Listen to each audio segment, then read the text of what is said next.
Welcome channel சீஷா. இன்னைக்கு எங்கள் டிபார்ட்மெண்ட்டில் மெகந்தி காம்படிஷன் கனெக்ட் பண்ணியிருந்தாங்க கைஸ். அது எங்கள் கிளாஸ்லேயே first year second year third year சொல்லிட்டு எல்லாருமே வந்து ஜாயின் பண்ணியிருந்தாங்க. நாங்களும் எங்கள் ஃப்ரெண்ட்ஸ் கூட ஜாலியாக ஜாயின் பண்ணோம். பார்த்தீங்களா, ரொம்பவே ஜாலியாக இருந்துச்சு. ஒவ்வொருத்தரும் ரொம்பவே யூனிக்கான டிசைன்ஸ்லாம் போட்டுருந்தாங்க. பார்த்தீங்களா எப்படி இருக்கு, செம்மையாக இருக்குல்ல பார்க்கவே. அங்கே இருக்க எல்லாருமே உயிரை குத்து சீஸாக போட்டுருந்தா. இங்கே நாங்கள் ஃபன் பண்ணிட்டு ஜாலியாக விளையாடிட்டு இருந்தோம் கைஸ். போய் அட்ராசிட்டியா வேற லெவலில் இருந்துச்சு கைஸ். இவங்க தான் வந்து செகண்ட் ப்ரைஸ் எடுத்தாங்க. பார்த்தீங்களா, குழந்தை பாவம் கிட்ட பேசவே இல்லை. அதுக்கு அவங்க வைக்கிற கியூரியாசிட்டியில் எனக்கும் வைக்கணும்னு தோணிட்டு மறுநாளே என் ஃப்ரெண்டு கிட்ட வைக்க சொல்லி கேட்டாங்க கைஸ். அவங்களும் வச்சு விட்டாங்க.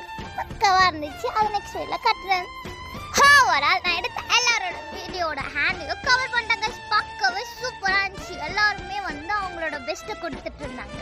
வினோரமோ இல்லையா, நம்ம பெஸ்ட்டை தரணும்னு சொல்லிட்டு ஹார்ட் ஒர்க் பண்ணிட்டு இருந்தாங்க. இதில் வந்து என் பெஸ்ட் ஃப்ரெண்டை கொடுத்துட்டு இருந்தா கமலி. அவ